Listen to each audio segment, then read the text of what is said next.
Isu dua darjat itu dia berkaitan dengan bagaimana kita lihat perbezaan layanan terhadap pemerintah dengan rakyat jelata.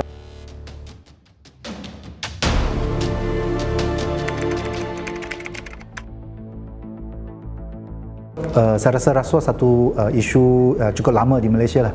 Kemudian kalau kita tengok semalam ada satu kaji selidik baru yang mengatakan bahawa rasuah dalam sektor-sektor tertentu itu cukup serius.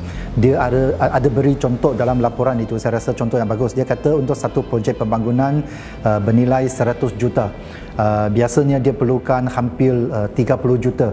Maksudnya dia beri satu peratusan 14.8% daripada nilai projek pembangunan itu adalah untuk kegunaan yang melibatkan rasuah. Dan dia beri contoh daripada hampir 30 juta itu 6 juta untuk permohonan permit. Jadi saya rasa ini salah satu masalah yang sekian lama berlaku di Malaysia. Sebab itu kita boleh anggap bahawa rasuah itu dia seolah-olah satu industri.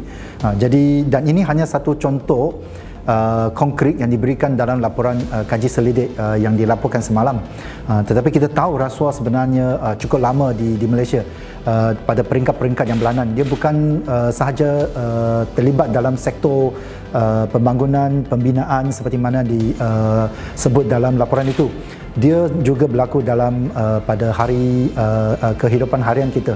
Jadi dia melibatkan rakyat pelbagai lapisan lah. Sebab itu saya rasa itu yang kita anggap dia sebagai sesuatu yang serius lah. Dia berimplikasi yang pelbagai.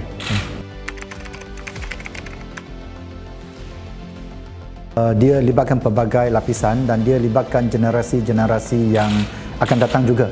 Jadi maksudnya apa yang kita alami sebagai generasi yang pada masa ini, jikalau kita tidak uruskan masalah rasuah itu dengan bagus, maksudnya anak-anak kita akan datang, mereka juga akan terjerumus dalam masalah rasuah ini. Dan dia apabila dia jadi satu industri, apabila dia jadi satu kelaziman dalam hidup mereka, dia seolah-olah dijadikan sebagai satu nilai yang diterima pakai. Itu yang kita risau. Maksudnya masa depan anak-anak kita, apabila kita beritahu kepada anak kita bahawa ini sesuatu yang tidak betul, anak-anak kita akan kata bila dia keluar dari rumah itu sesuatu yang lumrah. Jadi bagaimana itu adalah sesuatu yang tidak betul. Jadi memang kita akan ada masalah berdepan dengan anak kita apabila kita bincang tentang isu rasuah nanti ya. Kita perlukan kesedaran masyarakat yang luas lah, itu memang penting.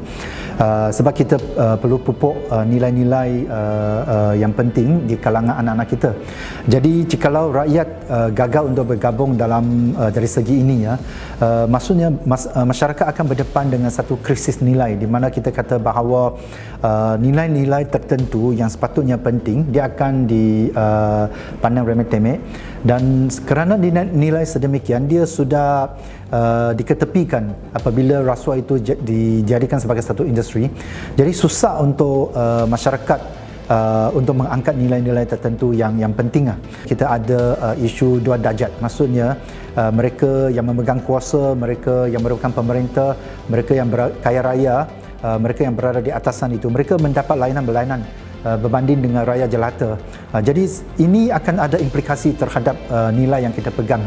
Jadi saya rasa bila kita bicara tentang rasuah, kita harus nilai semula nilai-nilai yang sedia ada. Maksudnya isu dua darjat itu dia berkaitan dengan bagaimana kita lihat perbezaan layanan terhadap pemerintah dengan rakyat jelata. Jadi saya rasa kita harus memberi penekanan kepada aspek ini juga. Kita mahukan satu layanan yang sama dan kita mahukan perkongsian kita kata aset negara